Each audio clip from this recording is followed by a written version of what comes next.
Everyone, Alpha Eagle here again. Welcome back to my channel. I pray you're all doing well, and may God bless you all. Before we begin, be sure to like, share, comment, and subscribe. So, I'm finally reviewing James Gunn's Superman, even though I saw it the second weekend after it premiered. And before I begin, I'd like to mention that I managed to avoid any reviews before I saw this movie because I didn't want any of the reviews to influence my opinion. All I knew is that the reviews were mixed. I did, however, watch a lot of movie reviews after seeing this movie, and coincidentally, my opinion aligns much with Gary from Nerdrotic. He said that this movie feels like an overcorrection for Man of Steel, and that's exactly what I was thinking after seeing this movie. Tonally, it's an absolute mess. Superman's James Gunn is a direct response and a polar opposite of the Snyderverse. The problem is, it's a complete overcorrection and it doesn't really know what it wants to be. But the guys think alike, I guess. Now, before anyone says that I'm just parroting what he says, now he claims that it's not woke, and while it's less woke than other movies, it still has wokeness in it. Another thing I like to say before my review is that I wanted very much to like this movie. I am a Superman fan, and this was probably my most anticipated movie of the year. Now, before seeing the movie, I was talking with my friends, and we were saying that we had planned to see both Superman and Fantastic Four, and I had said that I had much higher hopes for Superman than Fantastic Four. Now that I've seen Superman, my views might have flipped. I might end up liking Fantastic Four more. I doubt it, but who knows? Now, as of the recording of this video, I have yet to see the Fantastic Four movie. Another thing is that I'm not taking sides in this James Gunn versus Zack Snyder debate. I think both are good filmmakers. In fact, I've liked every James Gunn movie that I've seen until now. And Zack Snyder has made some very good movies that I've loved, including 300 and Watchmen. But I've hated Man of Steel, so I don't have any bias against this movie because I'm a Snyder bro. If I have any bias, it's because I'm in favor of the Superman character. And the last thing that I want to say before I begin, regarding the woke factor, it's less woke than some more recent movies. Yes, there is a race swap Perry White, but he's barely in the movie. And I'm told that Mr. Terrific is gay in other media, but he's not gay in this film, at least not yet. Now, however, this does not mean that the film is devoid of wokeness. For example, I don't like that Mr. Terrific is a white replacement character. I don't know why he calls himself Mr. Terrific when he has very little to do with the original Mr. Terrific other than the name. Now, I wouldn't care as much if he had an original name like Mr. Awesome or Mr. Amazing or something like that. And I don't know why he has to have the name Mr. Terrific other than to take it away from a white man. Speaking of Mr. Terrific, he's very much a Gary Stu. He doesn't seem to have any flaws or do anything wrong. He's the bestest ever, he's the smartest, and he can do no wrong. They seem to have done this to be woke simply because he's black and they wanted to show him as superior to the white characters. Now, James Gunn seems to like this character even more than Superman, which is who the movie is supposedly about. And this movie isn't as political as other modern movies. For example, as I said in my previous video, the left-wing media tried to make a big deal about James Gunn's comments about Superman supposedly being an immigrant. This movie has nothing to do with immigration at all. I don't even think they refer to Superman as an immigrant. I don't think the word immigrant is even in this movie. I know people will point out that there is a war in this movie, and therefore that makes it automatically political. Now, first, the countries fighting are fictional, and second, we have no idea why they're fighting. They could be fighting over something not political at all. I mean, land, resources, or this could have been a conflict thousands of years old. Now, Superman just claims that one side is the bad guys, and we're just expected to go along with it. This movie doesn't focus on a specific current political issue. Like I said, immigrants are not an issue. Transgenders and gays aren't an issue. Racism isn't an issue. Sexism isn't an issue. There isn't any specific current political issue that the film addresses. While there is wokeness in this movie, there doesn't seem to be one specific woke message. The message seems to be, like Paul Kent says, it's our actions that determine who we are, not what others want us to be, which is a fine message, but it's not a woke message. Anyway, on to the actual review itself, and I will be spoiling this movie. What does Teenage Mutant Ninja Turtles 2, The Secret of the Ooze, The Amazing Spider-Man 2, and Batman Forever have in common? All three are overcorrections of their previous films when people complained that the previous film was too dark. And that's exactly what James Gunn's Superman is, an overcorrection of Zack Snyder's Man of Steel. For example, one complaint about Zack Snyder's Man of Steel is that Superman doesn't save anyone in it. So in this movie, they overcorrect and they make sure that you know that Superman saves people in this movie. They go so far as to show Superman saving a dog, a squirrel, and even he tries to save a giant kaiju monster who is destroying the city. Now, don't get me wrong, I want to see Superman saving people, but they really shove it in your face that he's saving people and animals.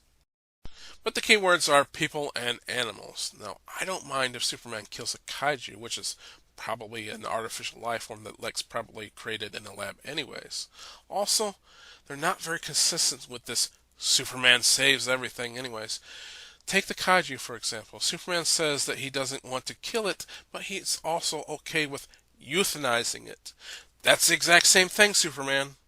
Now, what would you expect from Hollywood, which doesn't realize that aborting a child and killing it are the exact same thing, too? In the movie, Superman has no problem with killing his clone. More on that later. Also, Hulk Girl assassinates a world leader and has no problem with it. Again, more on that later. The point is that the movie is not consistent with its own rules about heroes saving people or animals. Another complaint about Man of Steel is that its tone was too dark, and this movie is the complete opposite, but not in a good way. It's too light and it comes off as goofy, and at times it feels like a parody of a superhero movie. For example, at the end of the movie, Superman gives this really corny speech about what it means to be human. Now, I guess the corny speech is actually fitting for a man named Corn Sweat. Some of the characters themselves are just plain goofy. For example, Lex's girlfriend and Jimmy Olsen's ex-girlfriend acts so over the top and goofy. No human being acts like this. Then there's the leader of the fictional foreign country that Lex is working with. He also looks and acts over the top, and he's a parody of a human being. Or Mom Pa Kent. Gunn seems to go out of his way to make them look like over-the-top stereotypes of rednecks and hicks, especially Ma Kent. And there are the goofy things that Lex has, like the thousands of cybernetic monkeys in the pocket dimension typing on the internet to make Superman look bad. I mean, just get some bots, Lex. This makes the movie come off as a parody of a Superman movie. I call this the Batman and Robin of the Superman movies. Gunn often excels at four things in his movies: humor, giving equal time to a team of misfits, having a lovable animal or creature mascot character, and having heart in the movie.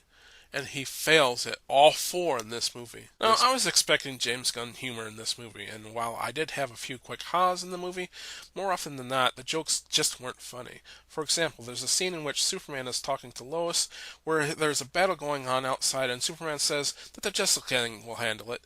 Now, on top of the so-called joke not being very funny, Superman would not ignore a battle and just talk to Lois when he could just talk to her when the battle's over. James Gunn is usually very good with giving all the main characters equal screen time and fleshing out their characters. For example, in the first Guardians of the Galaxy movie, James Gunn did a great job of letting you know who each of these characters were and what their motivations are. Not so much here. With the Justice Gang, for example, the character that we get to know the most is Mr. Terrific, and we still don't know that much about him. I kind of like Guy Gardner Green Lantern, but again, he's not in the movie for very much. And Hawk Girl is barely in the movie at all, and when she is in the movie, I don't like her anyways. Now compare them to the Guardians of the Galaxy, where we got to know, like, and even care about each character. This movie would have been much better without the Justice Gang at all. Just focus on Superman and his specific side characters like Lois, Jimmy, and Perry White. As Gunn's lovable animal mascot characters, I expected that to be Crypto. As soon as I saw him in the trailer, my ticket was bought. But now after seeing the movie, he's just a bad dog. The movie plays it off as cute and quirky, but I just saw him as badly behaved and annoying. His bad behavior got old with me pretty quickly. This movie just doesn't have it. I just didn't care about these characters. Now, I mean, they try, but it doesn't work. For example, Metamorpho has a son that Lex uses to manipulate him, and we're supposed to care, but I just don't. Now, perhaps the actor playing Metamorpho, because he goes from one extreme to another. He's either over-emotional or he has no emotion at all. For example, Lex shoots this random stranger who he saw helping Superman. Metamorpho has this extreme reaction that I just didn't buy. I know I understand being disturbed by this, but Metamorpho's reaction was over the top. He seemed to care about the stranger more than his own son. And for the rest of the movie, Metamorpho seems to have no emotion at all. Now, I just don't care about any of these characters. Now, compare this to Guardians of the Galaxy 3. The story of Rocket and his animal buddies really made me care about the characters. Now, speaking of not caring about characters, I hated Hawk Girl in this movie. She does this scream every time she does an attack that was very annoying. And as I said earlier, she kills a foreign leader who is working with Lex. Now, James Gunn claims that this movie is about kindness, but it's not very kind to kill a foreign leader. Now, they make this excuse of, well, she's not Superman. But it doesn't matter if she's Superman or not. She's still portrayed as a hero in this movie, and it undercuts your message of kindness and saving lives if one of your heroes kills people. And at best, you're sending mixed messages. Even if he's a bad guy, he's still the leader of a country. Now, in the beginning of this movie, they make a big deal of Superman interfering in the war, and he just stuck the guy on a cactus. Hawk Girl straight up murdered this guy. Now, imagine if she killed Putin or Netin. Now, no matter how you feel about Putin or Netin, killing either one of them would start World War III. But she kills him, and we see zero consequences for her in this world. The movie continues as if nothing happened. Now, that's another reason why I say this movie is goofy. If it doesn't care and doesn't take itself seriously and doesn't show us the real world consequences, then why should I give a crap about this movie? Who else saw the so-called twist of the Ultraman reveal coming a mile away? I mean, it's obvious that he wore a mask for a reason. Who didn't know that he was a Superman doppelganger? I mean, if you're a Superman fan, you know that Ultraman is an evil Superman from an alternate universe. So this wasn't surprising at all. But they did say he was a clone of Superman, so he's kind of like Bizarro too. So who knows, we might get a proper Ultraman and a proper Bizarro in the future. Either way, Superman killed him after they established that Superman was so intent on saving everyone that he could in this movie. So it just shows that the film has inconsistency. Now on to the worst part about this movie. James Gunn made Superman's biological parents evil people who wanted Superman to conquer the Earth. Now, if Lex had faked this message from his parents, that would be different. But it's confirmed by Mr. Terrific that the message is real. Now, I understand that James Gunn did this to make his adoptive parents look better by comparison, but again, just as another example of an overcorrection. He doesn't have to make his birth parents look bad to make his adoptive parents look good. All of his parents could be good people. Now, I know some people will say, well, they can just retcon this. Number one, generally speaking, I hate retcons. Number two, we don't know if they'll retcon this or not. Anyone who says that this is going to be retconned is just making a guess. They don't know for sure. And number three, if you have to retcon something, that's a sign of bad writing. It proves that you knew you screwed up and you can't stick with your own convictions. In the movie, they continue to screw up Superman by introducing Supergirl, who's a drunk whore who calls Superman a bitch. Is this really what we want from a Supergirl? Well, the left would say yes, since they are evil and have no morals. I briefly wanted to touch on something that Organized Chaos said about this movie. He said that he likes that Superman is portrayed as doing whatever he feels is right and damn the consequences. Yeah.